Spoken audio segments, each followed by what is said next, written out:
Hello students, welcome to UPCISS. तो internet के पीछे का ये सीक्रेट सिस्टम आखिर है क्या? मतलब एक ऐसा ढांचा जो ये तय करता है कि हर एक ईमेल, मैसेज और वीडियो हमारी स्क्रीन से निकलकर दुनिया के दूसरे कोने तक कैसे पहुंचता है। आज हम इसी सीक्रेट सिस्टम के राज को खोलने वाले हैं।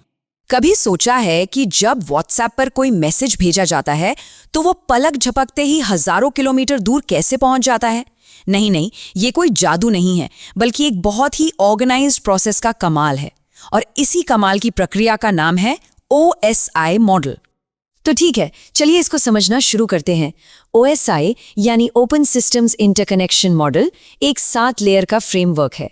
इसे एक गाइड बुक की तरह समझ सकते हैं, जो ये बताती है कि नेटवर्क पर डेटा एक कदम से दूसरे कदम तक कैसे सफर करेगा। यानी एकदम आसान भाषा में कहें तो ये डेटा के पूरे सफर का एक नक्शा है। अब देखिए, इस डिजिटल सफर को समझने का सबसे बढ़िया तरीका है एक रियल वर्ल्ड एग्जाम्पल लेना। तो चलिए कल्पना करते हैं कि हम कोई डिजिटल मैसेज नहीं बल्कि एक फिजिकल पार्सल भेज रहे हैं। और यकीन मानिए, ये पार्सल स्टोरी OSI मॉडल को एकदम आसान बना देगी।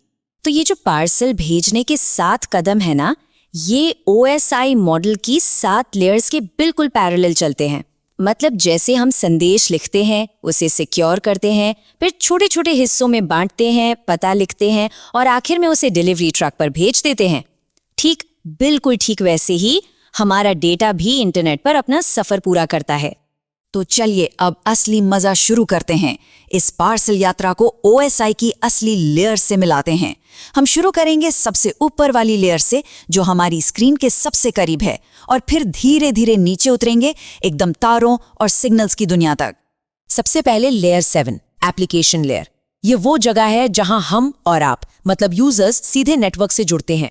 सोचिए, जब भी कोई वेब ब्राउजर खोलता है, कोई ईमेल भेजता है या व्हाट्सएप चलाता है, तो वो असल में इसी लेयर पर काम कर रहा होता है। और हमारी पार्सल वाली कहानी में ये बिल्कुल वैसा ही है जैसे पार्सल के लिए अपना मैसेज लिखना। ठीक इसके नीचे आती है लेयर 6, प्रेजेंटेशन लेयर। अब इसका काम है डेटा को सही फॉर्मेट में लाना और उसे एकदम सिक्योर करना। ये डेटा को एनक्रिप्ट कर सकती है, मतलब उसे एक सीक्रेट कोड में बदल सकती है, ताकि बीच में कोई और उसे पढ़ ही ना पाए। हमारी कहानी के हिसाब से देखें तो ये उस मैसेज को एक सीक्रेट भाषा में लिखने जैसा है, जिससे सिर्फ वही पढ़ सके जिसके लिए वो भेजा गया है। अब हम आते हैं लेयर 5 पर, यानी सेशन लेयर। इसका काम है 2 डिवाइसों के बीच कनेक्शन को मैनेज करना।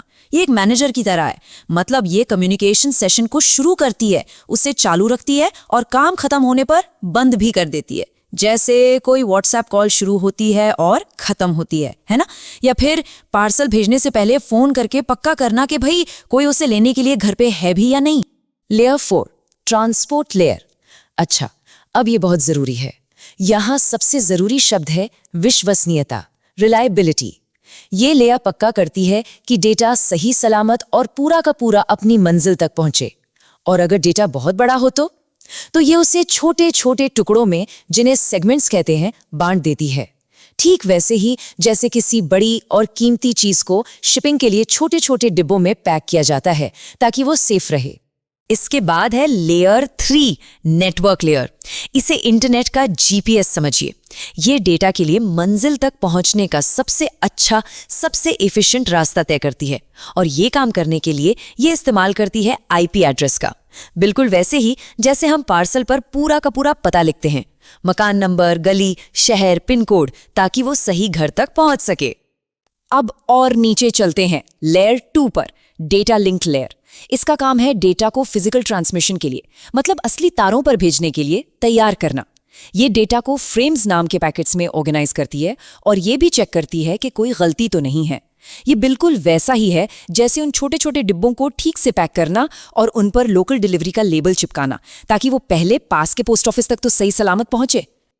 और लीजिए, हम पहुंच गए सबसे नीचे, लेयर 1, फिजिकल लेयर। ये है असली हार्डवेयर की दुनिया। केबल, स्विच, राउटर्स, सब कुछ यही है।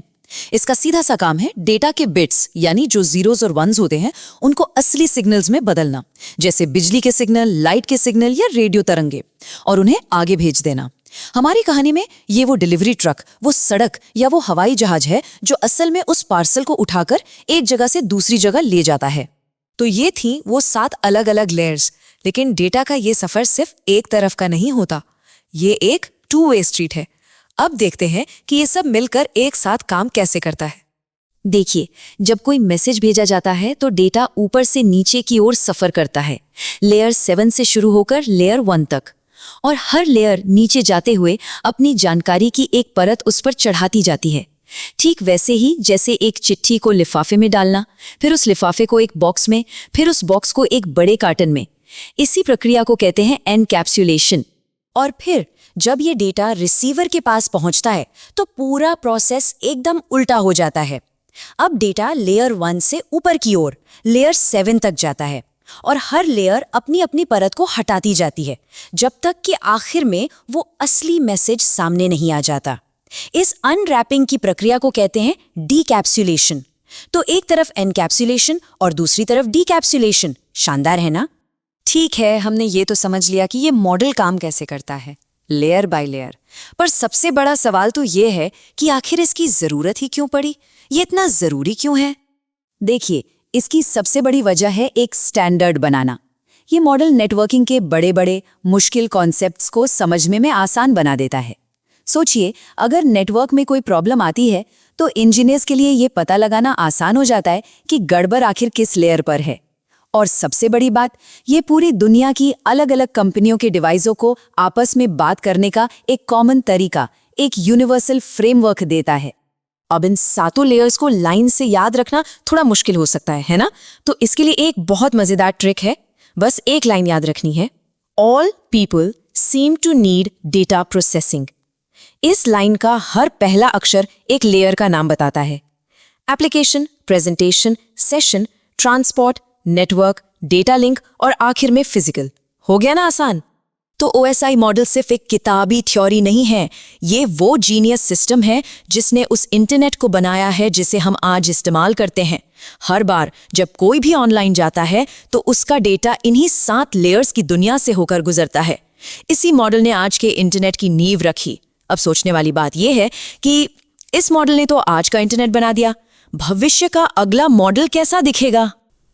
तो अगर आपको इस वीडियो से कुछ नया सीखने को मिला है तो वीडियो को लाइक और चैनल को सब्सक्राइब जरूर करें। मैं आपसे मिलता हूं अगली वीडियो में। Okay, so thanks for watching this video.